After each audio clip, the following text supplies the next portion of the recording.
ఈ జీవో 46కి సంబంధించిన వాళ్ళు వచ్చారు. గవర్నమెంట్ దీని మీద నిర్ణయం తీసుకోవట్లేదు. దట్టు వీళ్ళు కాంగ్రెస్ అధికారంలో ఉన్నప్పుడు, అపోజిషన్లో ఉన్నప్పుడు రేవంత్ రెడ్డి కానీ మిగతా మంత్రులంతా మీ సమస్యను మేము పరిష్కరిస్తామని చెప్పారు. ఈ జీవో 46 వల్ల గ్రామీణ ప్రాంత నిరుద్యోగులు చాలా తీవ్రంగా నష్టపోతున్నారు. 120 మార్కులు వచ్చిన గ్రామీణ ప్రాంత విద్యార్థికి ఏమో ఉద్యోగం వస్తలేదు. హైదరాబాద్లో ఉన్న 70-80 మార్కులు వస్తే వీళ్ళకి ఉద్యోగం వస్తున్నది. ఈ జీవో దుర్మార్గుడు కేసీఆర్ తీసుకొచ్చిండు. మరి ఈ గవర్నమెంట్ ఏం చేయాలి? దాన్ని సెట్ చేయాలి కదా. భవిష్యత్తులో ఇచ్చే నోటిఫికేషన్ల కోసం అని ఒక రివ్యూ పెట్టి దాన్ని ఆలోచిస్తున్నామని చెప్పిన తప్ప దాని మీద కూడా నిర్ణయం తీసుకోలే. మరి నష్టపోయిన విద్యార్థుల సంగతి ఏంటి? సో దీనికి ప్రభుత్వం ఆన్సర్ చేయాలి. వాళ్ళు చేయని పోరాటం లేదు, వాళ్ళు తిరగని ఎక్కని మెట్టు లేదు. సో వాళ్ళు నా ముందున్నారు, వాళ్ళతో ఒకసారి మాట్లాడదాం. చెప్పండి బ్రదర్. నమస్తే అన్న. ఎంతవరకు వచ్చింది అన్న? మొన్న ఒక కమిటీ వేశారన్న. ఎప్పుడు? అంటే ఒక రివ్యూ కమిటీ లాగా సీఎం రేవంత్ రెడ్డి, ఇంకా మిగతా టీఎస్ఎల్బీ చైర్మన్ వివి శ్రీనివాసరావు, కొంతమంది ఐపీఎస్ వాళ్ళంతా కూడా బంధు వెంకటన్న కూడా ఉన్నారు అక్కడ. అయితే దీని మీద విచారణ చేద్దామని చెప్పేసి ఒక కమిటీ వేశారంట. అంతా మేధావులు ఉన్నప్పుడు మరి మేము జియో నంబర్ 46 వాళ్ళకి గత 9 నెలలు బట్టి మేము కొట్లాడుతున్నాం. మరి మాకు ఇద్దరిని ఇన్వైట్ చేస్తే బాగుండే కదా. మేము కుర్చీ మీద కూర్చోకుండా కింద కూర్చునే వాళ్ళం కావచ్చు, ఓ మూలకుని కూర్చునే వాళ్ళం కావచ్చు. మరి మాకు పిలవకుండా మీరు చేశారు, మీకు మీరే మాట్లాడుకున్నారు. అక్కడ ఏం మాట్లాడాలో మాకు తెలియదు. ఒక విషయం ఏం తెలిసిందటన్నా చెప్తున్నారు, ఇది గత ప్రభుత్వం తీసుకొచ్చింది కదా, 15,000 జాబులు భర్తీ చేశారు, అయిపోయింది, ఇంకా వీళ్ళకు వేయడానికి అయితే ఛాన్సెస్ ఉండవని చెప్పేసి ఒక చిన్న మ్యాటర్తో కొట్టేశారంట. బల్మూరి వెంకటన్న దగ్గర మేము వెళ్ళినాం తెల్లారి.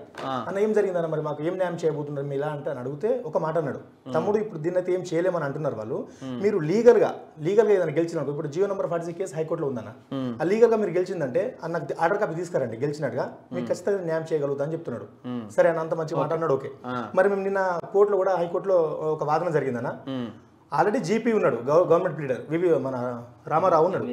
రామారావు సార్ ఉన్నప్పుడు కూడా నువ్వు అడ్వకేట్ జనరల్ ఎందుకు దింపాలి అంటే మా కేసును ఒడగొట్టాలనే కదా విశ్వ ప్రయత్నాలు చేస్తున్నారు. అడ్వకేట్ జనరల్ వచ్చి ఎందుకు మాట్లాడాలి అక్కడ? ఏమన్నా అడ్వకేట్ జనరల్ వచ్చి ఏమంటాడంటే ఆల్రెడీ ఈ ప్రాసెస్ మొత్తం అయిపోయింది, వాళ్ళకి అపాయింట్మెంట్ లెటర్ కూడా ఇచ్చేసారు, ట్రైనింగ్ కూడా షిఫ్ట్ వైజ్ పంపిస్తున్నారు, మధ్యలో వచ్చి వీళ్ళు న్యూసెన్స్ చేస్తున్నారని చెప్పేసి మా విద్యాసాగర్ రావు సార్ అనడం జరిగింది. న్యూసెన్స్ అనే మాట వాడినా అప్పుడు మా విద్యాసాగర్ రావు సార్ ఏమన్నాడంటే, వెయిట్ మేము జియో నెంబర్ 46 మేము ఛాలెంజ్ చేయట్లేదు, మీరు యాజ్ పర్ నోటిఫికేషన్ ఏమి ఇచ్చారంటే క్యాడర్ 1 క్యాడర్ 2 ఇస్తామని చెప్పేసి మీరు అన్నారు. Post code number 2400 TSS bettering జాబ్లు ఈ విధంగా మీరు ఇవ్వలేదు, వాళ్ళకి ఎక్కడ కూడా పబ్లిక్ డొమైన్ లో మీరు పెట్టలేదు, డిస్ట్రిక్ట్ వైజ్ గా ఇస్తున్నామని చెప్పేసి. కాబట్టి మీరు క్యాడర్ 1 క్యాడర్ 2 ఇస్తామని చెప్పేసి ఇవ్వలేదు, కాబట్టి పిల్లలు వచ్చి మా దగ్గర పిటిషన్ ఇస్తారు, ఖచ్చితంగా ఇది మీరు అమలు చేయాల్సిందని చెప్పి చెప్పిండు.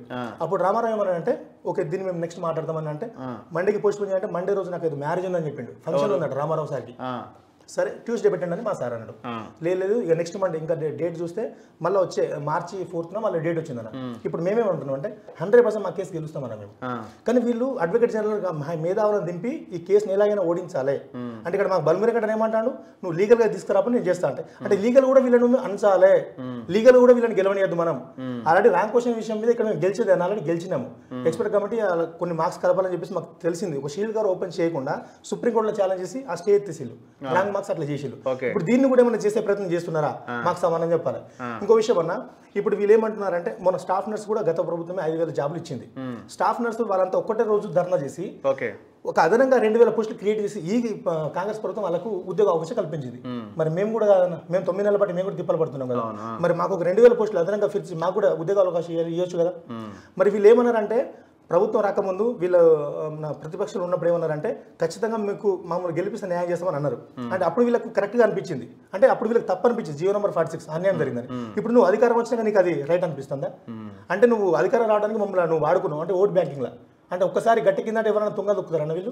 సో ఇంకోటి ఎల్బీ షెడ్యూల్లో మొన్న ఏం చేసినట్టే అపాయింట్మెంట్ ఆర్డర్ ఇచ్చిల్లన్న 14th రోజు. ఆ రోజు మాకు అక్రమ అరెస్టులు చెప్పించారు వీళ్ళు. అంటే హాస్టల్లో పడుకున్న బెడ్ మీద నుంచి మా యొక్క లొకేషన్ స్ట్రేట్ చేసి వీళ్ళు ఎక్కడ అడ్డుకుంటారు అని చెప్పేసి మమ్మల్ని అక్రమ అరెస్ట్ చేసిళ్ళు.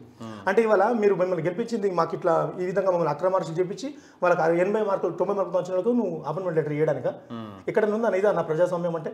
ఇంకో విషయం ఏంటంటే వీళ్ళు ఏమన్నారంటే జియో నెంబర్ 46 అనేది ఇది మేము ఫస్ట్ అయితే మెన్షన్ చేసామని చెప్పేసి రేవంత్ రెడ్డి సార్ అడిగినట, నోటిఫికేషన్ ఉందని అడిగినట్ట, ఉందని చెప్పారంట. మరి దాని గురించి విధి విధానాలు ఎక్కడ మెన్షన్ చేయలేని అక్కడ చెప్పేవాళ్ళు ఎవరు లేరు. ఆ రివ్యూ మీటింగ్ అనేది ఒక మిస్గైడ్ చేశారు, రేవంత్ రెడ్డిని కూడా మిస్గైడ్ చేశారు. ఇప్పుడు మేము ఏమంటున్నాం అంటే ఒకసారి మాకు కూడా కల్పించే అవకాశాలు ఇవ్వని చెప్తున్నాం, మేము మాట్లాడతాం, దానివల్ల అతను మాకు న్యాయం చేసేటువంటి అవకాశం ఉందని చెప్పి మేము అనుకుంటామన్నా.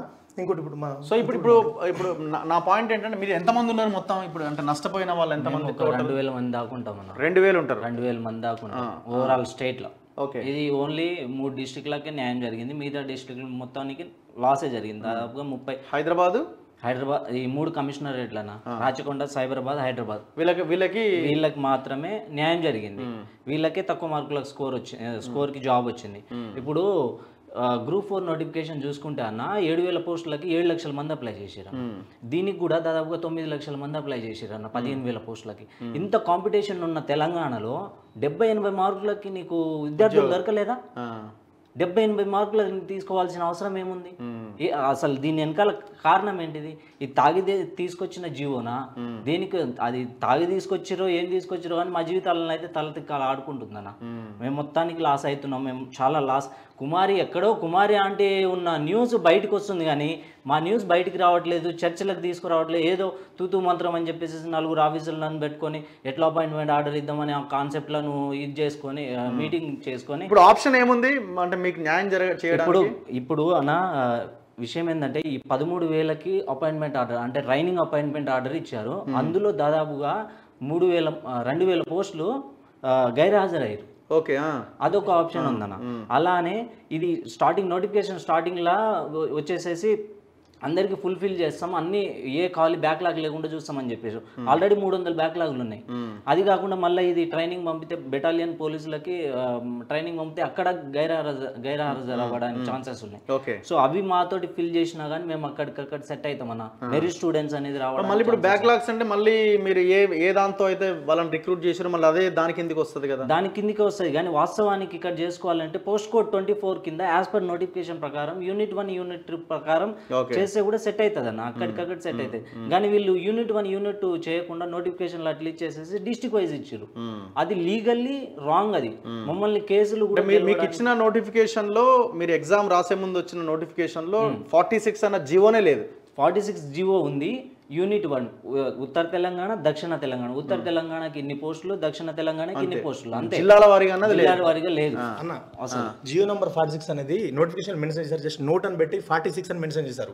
దాని విధి విధానాలు పెట్టలేదు. యాజ్ పర్ అది ఏం చేయాలంటే ఒక 3 years వరకు మాత్రమే దాని వ్యాలిడిటీ ఉంటుందంట. అంటే మనకు ప్రెసిడెన్షియల్ ఆర్డర్ 2018 లో వచ్చింది. అంటే 19, 20, 21 వరకు మాత్రం దాన్ని యూజ్ చేయాలి. 2022లో దాన్ని వాడాలంటే మళ్ళీ ఏం చేయాలంటే ప్రెసిడెన్షియల్ అంటే రాష్ట్రపతి యొక్క పర్మిషన్ తీసుకోవాలి.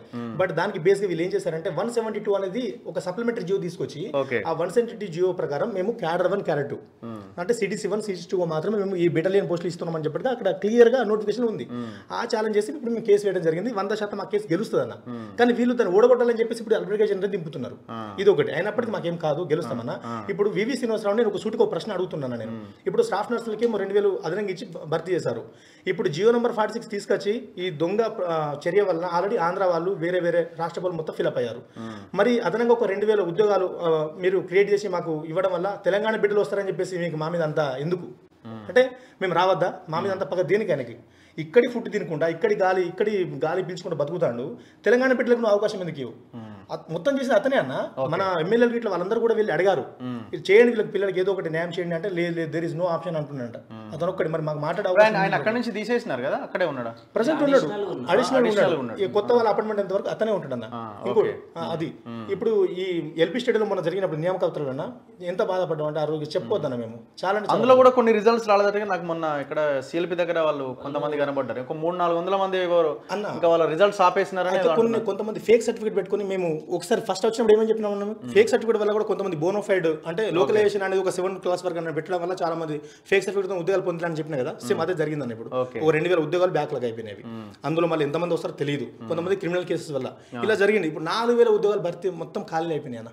4,000 టీఎస్ఎస్ బెటాలియన్ జాబులు కూడా నాకు తెలిసి మార్చి ఎన్నికల పంపిస్తారు వాళ్ళకి. అందులో ఒక 3,500 కనీసం వాళ్ళ ఒక 900 నుంచి 1,000 వరకు కూడా అలా బ్యాక్లాగ్ వచ్చే అవకాశాలు ఉన్నాయి. ఇప్పుడు భవిష్యత్తులో వేసే నోటిఫికేషన్లకి ఇప్పుడు జియో 46 కంటిన్యూనా? దాని మీద సాధ్యాలు చేస్తాం. అది కూడా అంటే ఇంకా క్లియర్ కట్ ఇంకా చెప్పట్లేదు. అంటే ఏందన్న నాకేం అర్థం కాని పరిస్థితి. ప్రజాస్వామ్య పరిస్థితి ఇక్కడ ఇప్పుడు అదన్నా చెప్పాలి కదన్న, అది చెప్పట్లేదు. మాకు ఇప్పుడు న్యాయం చేస్తామని ఇది చెప్పట్లేదు. అంటే కమిటీలు పెట్టినాము మీకు ఇస్తాం అని చెప్పేసి మభ్య పెడుతున్నారు. కానీ అంటే ఎంపీ ఎలక్షన్ల కోసం కావచ్చు మమ్మల్ని నాన్స్తున్న వీళ్ళు. కానీ చాలా తీవ్రమైన పరిణామాలు అయితే ఎదుర్కొంటారన్న. మాకు మార్చి 4వ తారీఖు నాడు హైకోర్టులో మళ్ళీ ఉంది. నాకు తెలిసి ఆ రోజు కంక్లూజ్ అయిపోతుంది. ఇది ఒకటి మాకు కనుక న్యాయం జరగకపోతే పరిణామాలు మాత్రం తీవ్రంగా ఈ కాంగ్రెస్ ప్రభుత్వం మాత్రం ఎదుర్కొంటుందని చెప్పేసి మీ నుంచి సవాల్ విసురుతున్నాం అన్న. మీరు తీసుకోండి. ఎట్లా మీరు ఫైట్ చేయగలుగుతున్నారు? మీరు ఇంత స్ట్రాంగ్గా నిలబడగలుగుతున్నారు, మీరు ఎక్కడ వెనక్కి తగ్గుతలేరు, ఎందుకంటే చాలా అగ్రెసివ్గా ముందుకెళ్తున్నారు? ఖచ్చితంగా మేము ఇంకా అగ్రెసివ్గా ఫీల్ అవ్వలేదన్నా, మేము కాన్ఫిడెంట్ తోటి ముందరికి వెళ్తున్నాం అన్న. ఎందుకంటే మా కళ్ళి న్యాయం ఉంది, మేము కష్టపడ్డామన్న. వాస్తవానికి కొంతమంది చెప్తున్నారు ఈ ఉద్యోగం కాకపోతే ఇంకో ఉద్యోగం. అరే ఇదే ఉద్యోగం రానప్పుడు వేరే ఉద్యోగాలు ఎట్లా వస్తాయి? జియో 46 వల్ల. ఈ జియో 46 చాలా డేంజరస్ జియో. ఇది రేషియో ప్రకారం ఇస్తున్నారు. ఒక రాజధాని ప్రాంతానికి మాత్రమే ఇది అవుతుంది. అరే నేను ఇంతకు ముందు రాజధాని ప్రాంతంలో ఒక భాగాన్ని అయి ఉండే ఈ జియో వల్ల నేను భాగం కాదు కదా, పక్క రాష్ట్రంలో బతుకుతున్నట్టు అవుతుంది. ఈ జియో అంత డేంజరస్ జియోని మరి ఎందుకు ఇంత నాన్చుడు వ్యవహారంతో గవర్నమెంట్ ప్రవర్తిస్తుందో నాకు అర్థమవుతుంది. గడిల పాలన ఉండే పాలకుడు అట్నే అయిండు, గల్లీ నుంచి వచ్చిన పాలకుడు కూడా అట్నే తయారవుతున్నాను. మరి ఏ విధంగా మేము రెస్పాండ్ అవ్వాలి? ఎవరిని గోడు వినిపించుకోవాలి? ఎవరి దగ్గర మొన్న ట్రైనింగ్ ఆర్డర్స్ ఇచ్చేటప్పుడు దాదాపుగా 1800 మందిని అరెస్ట్ చేసిరన్న, ఎక్కడ పడితే అక్కడికి. అమ్మాయిలు లేడీ కానిస్టేబుల్స్ తోటి మీకు డెలివరీలు వచ్చినాయి, అది వచ్చింది ఇది వచ్చింది అని ఫోన్లు చేపించి కిందికి దిలిపించి మరి తీసుకోబోతున్నారు. మేమేం టెర్రరిస్టులమా? మేమే కదా మీకు గెలిపేయడానికి ప్రతి సంవత్సరం ఇచ్చే ఆసర పింఛన్లకు ఆధారపడలేదు మా వాళ్ళు. ప్రతిసారి ఇచ్చే రైతు బంధులకు ఆశపడకుండా మీకు ఓటేసారు. ఎందుకు ఓటేసారు? మా వల్లనే కదా, మాకు ఉద్యోగాలు వస్తాయనే కదా. మా ఉద్యోగాలని ఇప్పుడు వాస్తవం అని చెప్పాలంటే అన్న 15,000 మందిలో ఎవరైతే ఈ జియో వలన లబ్ధి పొందిరో వాళ్ళు ఎవ్వరు ఓటేయలేదన్నా. ఎందుకంటే కాంగ్రెస్ పార్టీ వస్తే ఈ జియో తీసేస్తుంది, మళ్ళీ నోటిఫికేషన్ వస్తుందేమో, ఈ నోటిఫికేషన్ క్యాన్సిల్ అయిపోతుందనే ప్రభావంతో వాళ్ళు వేయలేదు. మేమే వేసినాం, మేమే తిరిగినాం, ఎన్నో సవాళ్ళను ఎదుర్కొన్నాం. ఇప్పుడు అంతే కదా, రూరల్లో ఓటు బ్యాంకే కదా బాగా పెరిగింది. అవునన్నా, వీళ్ళకి ఓట్లు వచ్చినాయి, సీట్లు వచ్చినాయి కూడా రూరలే. అది కూడా నామమాత్రపు మెజారిటీ తోటి గెలిపియలేనా. ఒక్కొక్కరికి 50,000 55,000 ఉత్తిగా రాలేదన్నా.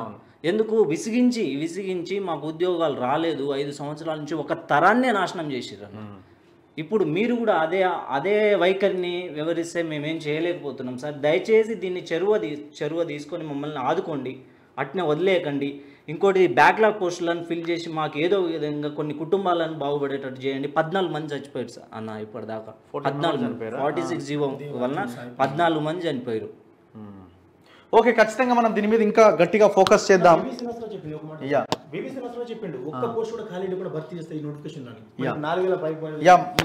మాట్లాడదాం. ఖచ్చితంగా వీళ్ళకి న్యాయం జరగాల్సిన అవసరం ఉంది.